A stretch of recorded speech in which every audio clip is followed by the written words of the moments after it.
இதெல்லாம் போட்டு வாக்கு பிச்சை எடுத்து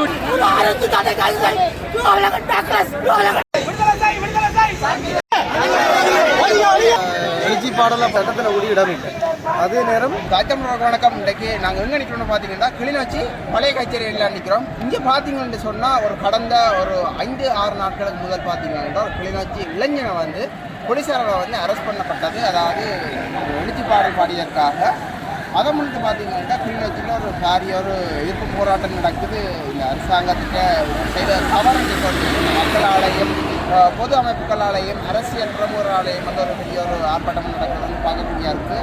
இந்த இளைஞர் விடுதலையை வந்து உறுதி செய்ய சொல்லி வந்து இந்த மக்கள் வந்து போராடக்கூடிய இருக்குது. அதாவது தமிழ் மக்கள் தான் அதிக வாக்குகளை பெற்ற இந்த அரசாங்கம் வந்து செய்வது தவறுன்ற மாதிரி அவங்க சுட்டிக்காட்டுறதை வந்து இப்போ பார்க்கக்கூடிய இருக்குது. காவல் எப்படி பாருங்கோ அதில் முக்கியமாக பார்த்தீங்கன்னா அரசியல் முன்னாள் போராளிகள் வந்து பல கருத்துக்களை சொல்லினோம். அதை கேட்டு பாருங்க என்ன அவர் சொல்கிற கருத்துக்களை எல்லாம் காலை திறந்து வாங்க.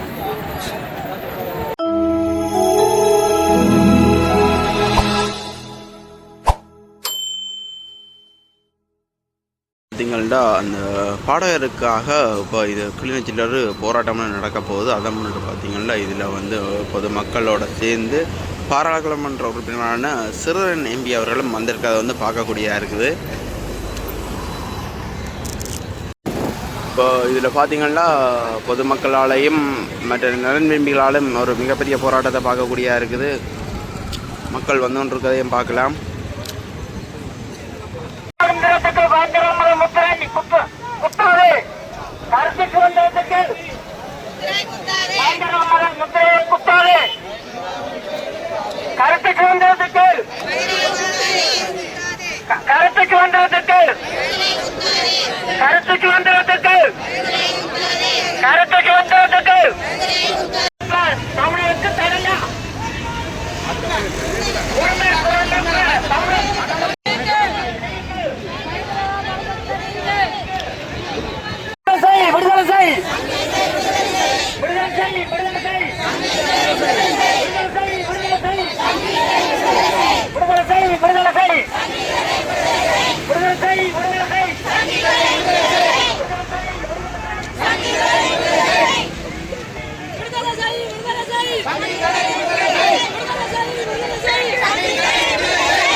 போலீஸாரெலாம் பார்த்தீங்கன்னா பாதுகாப்பு கடமை இல்லாமல் வந்து பற்றதையும் பார்க்கக்கூடியதாக இருக்குது.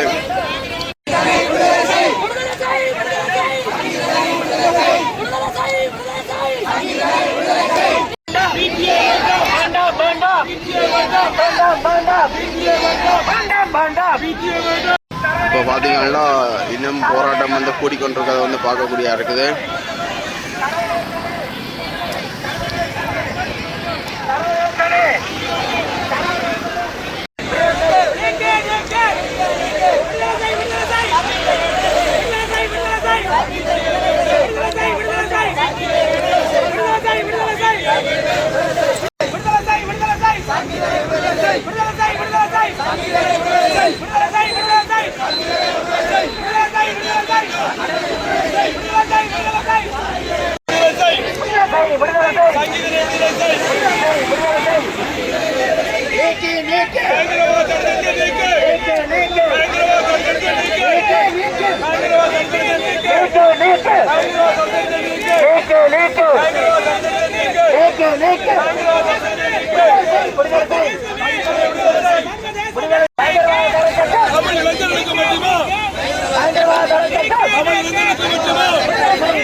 குருமார்கள் எல்லாம் பாரத பார்க்கக்கூடிய இருக்குது.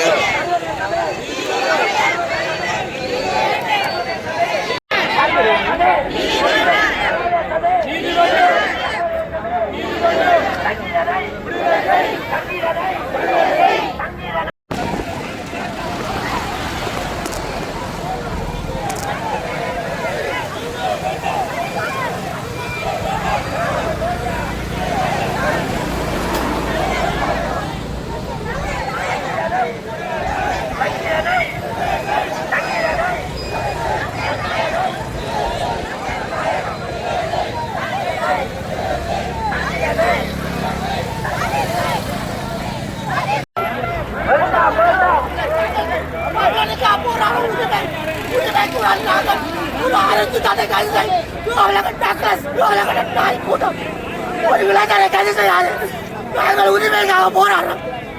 எங்களுக்கான உரிமையை விட்டு கொடுங்க. அரசித்தாரை கைது செய், அரசித்தாரை கைது செய், தமிழரை கைது செய்யாது. நாங்கள் என்ன துரோகம் செய்தோம்? நாங்கள் என்ன துரோகம் செய்தோம்? எங்களுக்கான உரிமையை நாங்கள் என்ன செய்தோம்? சிங்களவர்களுக்கு நாங்கள் எதிரியல்ல, சிங்களவர்களுக்கு நாங்கள் எதிரியல்ல. எங்களுக்கான உரிமையை தாங்க. சிங்களவர்களுக்கான எதிரியல்ல. சிங்கள தமிழ் ஒரே ஐயம், ஒரே ரத்தம். எங்களை கைது செய்கிறீர்கள். மக்கள், இந்த நாட்டின் மக்கள் படுகிற துன்பங்கள் சொல்லில் அடங்காது. அவருடைய குடும்பங்கள் அவர்களை அவர்களோடு தொடர்பில்லாமல் சிறைச்சாலைகளை வாடிக்கொண்டிருக்கிறார்கள். அவர்களுக்கு நீதி வேண்டும். இந்த பயங்கரவாத சட்டம் உண்மையிலே மக்களுடைய ஜனநாயக குரலை நசுக்குகின்ற ஒரு சட்டமாகத்தான் நாங்கள் பார்க்கின்றோம். இன்றைய அரசாங்கம் கூட முன்னொரு காலத்திலே இந்த சட்டத்துக்கு எதிராக குரல் எழுப்பியது. ஆனால் இன்று இதே அரசாங்கம் இந்த சட்டத்தை அமலில் கொண்டு வந்து மக்களை துன்புறுத்துவதை நாங்கள் ஏற்றுக்கொள்ள முடியாது. எனவே நமக்கு நீதி வேண்டும், எங்களுடைய மக்களுக்கு நீதி வேண்டும். அநியாயமாக கைது செய்யப்படுதல் நிறுத்தப்பட வேண்டும். இதனால் எங்களுடைய மக்கள் எல்லோரும் சுதந்திரமாக இந்த ஜனநாயக நாட்டை சுதந்திரமாக வாழ வேண்டும் என்பதுதான் எங்கள் எல்லோருடைய ஆசை, எங்கள் எல்லோருடைய விருப்பம். எனவே அரசு இந்த மக்களுடைய அப்பாவி மக்களுடைய குரலை கேட்டு சங்கீதனையும் இன்னும் எத்தனையோ இளைஞர்களையும் அநியாயமாக விசாரணையின்றி இருக்கின்ற இளைஞர்களையும் விடுதலை செய்து இந்த நாட்டிலே ஒரு சுமூகமான சூழலை ஏற்படுத்தி கொடுக்க வேண்டும் என்று இந்த வேளையிலே நான் இந்த நாட்டின் பிரஜை என்ற மட்டிலே, ஒரு மத குரு என்ற மட்டிலே வினயமாக கேட்டு நிற்கின்றேன். நன்றி.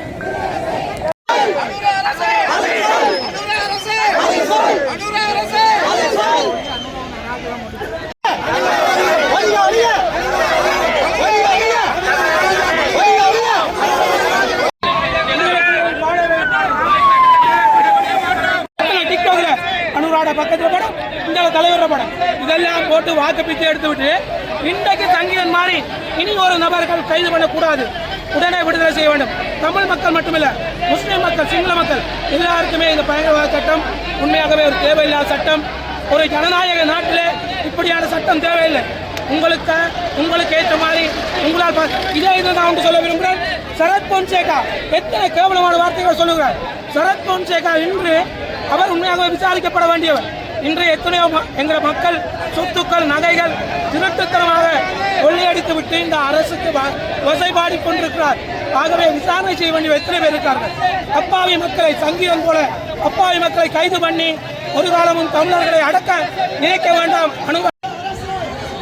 வணக்கம் அரவிந்தண்ணா. இந்த பார்த்தீங்கன்னா கிளிநொச்சி பகுதியில் ஒரு இளைஞர் வந்து கைது செய்யப்பட்டவர் பிடிஏ தடுப்பு சட்டத்தில். இந்த கைது வந்து என்னம்மா நீங்கள் பார்க்குறீங்க? இந்த கைது அரசாங்கம் ஏதோ ஒரு விடயங்களை திசை திருப்புவதற்காகவும் தமிழ் மக்களை அடக்கி ஒடுக்குறதுன்ற ஒரு அங்கமாகவும் பயன்படுத்துறதாக நான் நினைக்கிறேன். ஏனென்று கேட்டால் அந்த இளைஞன் இசையால் என்னுடைய பாடலால் கொண்டு வந்த விடயங்கள், அதாவது விடுதலை புலிகளை மீளுருவாக்குறன்னு சொல்லப்படுற ஒரு விடயங்கள் முற்றுமுழுதாக மறக்கப்பட வேண்டிய விஷயம். ஏன்னு கேட்டால் தமிழீழம் பண்ணுறது எங்களுடைய அரசியல் கோரிக்கை.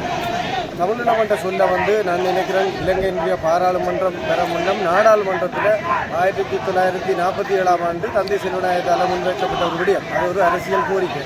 அந்த அரசியல் கோரிக்கை தொடர்பான அந்த பெயரை உச்சரிக்கக்கூடாதுன்னு சொல்கிறதுக்கு சட்டத்தில் ஒரு இடம் இல்லை. அதே நேரம் ஈழம்ன்றது வந்து இலங்கையினுடைய தேசிய கீதத்தில் கூட சொல்லப்பட்ட ஒரு விடயம். ஆகவே ஈழம் என்று சொல்கிறது, தமிழீழம் என்று சொல்கிறது, அல்லது எங்களுடைய இவ்வளவு 30 வருட காலமாக நாங்கள் யுத்தம் செய்து நாங்கள் எங்களுடைய தலைவர் மேதகு வேலுப்பிள்ளை பிரபாகரன் என்று சொல்கிறது, இதெல்லாம் சட்ட ரீதியாக தடை செய்யப்பட முடியாதது ஒன்று. அடுத்தது மாவீரர்கள், எங்களுடைய அக்கா தங்கை என்று சொல்லி அவர் பாடினார் என்று சொல்லி அவரை கைது செய்திருக்கேன்னு சொல்லி சொன்னால் உண்மையிலேயே இது வந்து சட்டத்துக்கு உட்படாத ஒரு விடயத்தால் அவர் வந்து கைது செய்யப்பட்டிருக்கிறார். ஆனால் இவற்றை பயங்கரவாதமாக சொல்லி தமிழ் மக்களை ஒடுக்குவதற்கான எதிர்காலத்தில் இது இன்னும் அபாயகரமான விடயங்களை கொண்டு போகக்கூடிய ஒரு விடயமாக இருக்கின்றது. ஆகவே அந்த இளைஞன் விடுதலை செய்யப்படணும் என்றதோட தமிழ் மக்களுடைய குரலாக எங்களுடைய குரல்கள் வந்து நெரிக்கப்படுவதை நாங்கள் ஒட்டுமொத்த இனமாக சேர்ந்து எதிர்க்க வேண்டியது எங்களுடைய எல்லாருடைய கடமை.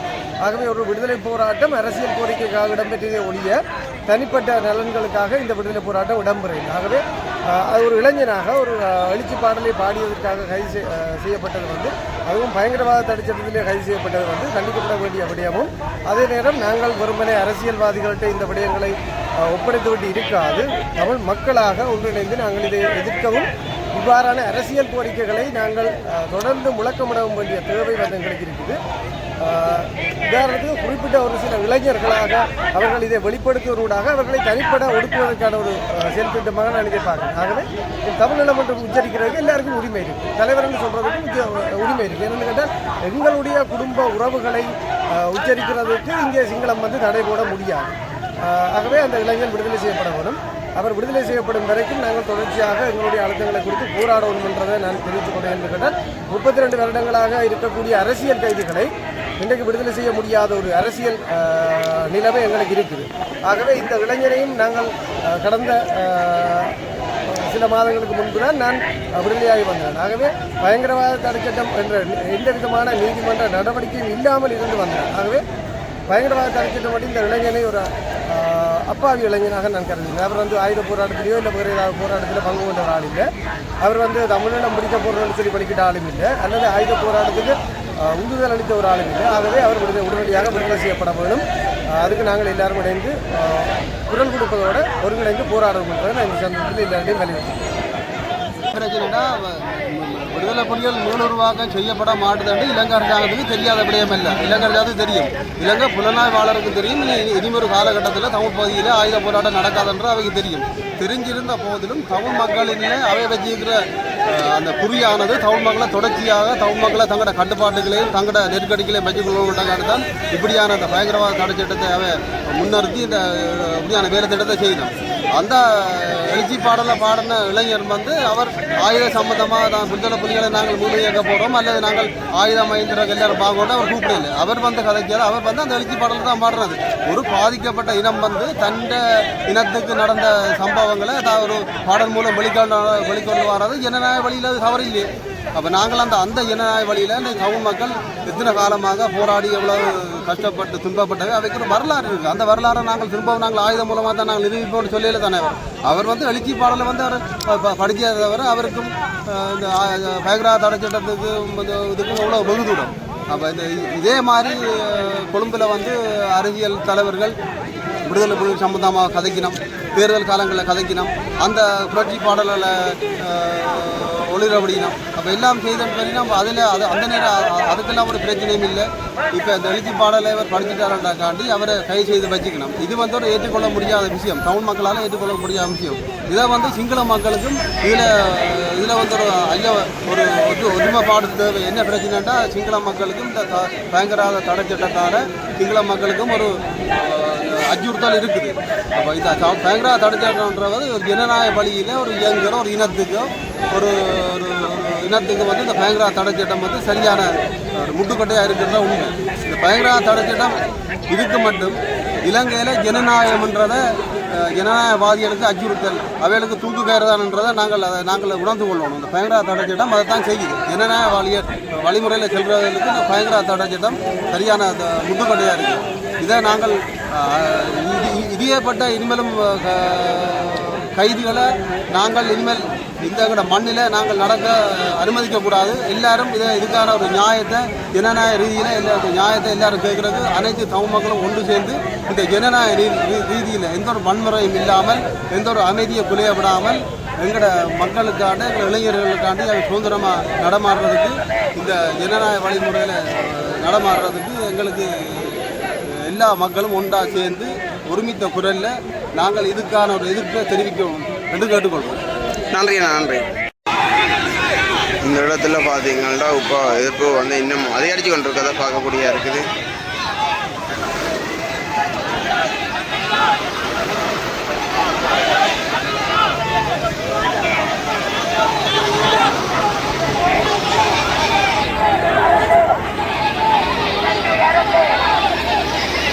கருத்துக்களை இனி கூறிக்கொண்டு வருவார்கள். உங்களுக்கு தெரியும், நேற்று மாலையே கூட வலிக்கிட்டு விட்டார்கள்.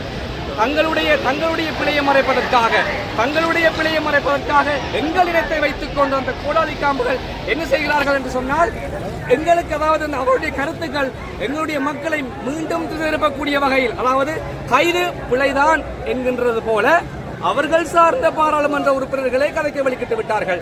இது எங்களுடைய மக்களை மடையர்களாக மீண்டும் மடையர்கள் தாயக பூமியில் உள்ள எங்கள் இனத்தவர்களை மடையர்களாக ஆக்குவதற்காக தேசிய அரசாங்கம் எங்களவர்களை வைத்துக் கொண்டே இவ்வாறான நாடகங்களை தேசிய நாடக கட்சி என்று அழைக்கப்படுகின்ற தேசிய දීප පොරොන්දුව දෙමළ මිනිස්සුන්ගේ දීප පොරොන්දුව තාම කරලා නැහැ. බොරුවක් කරලා කියන්නේ. දැන් අනුර කුමාර ආපු කාලේ ඉඳලා දෙමළ මිනිස්සුන්ගේ පළවෙනි වචනේ මේ රැස්වාදී පොතේ අයින් කරනවා.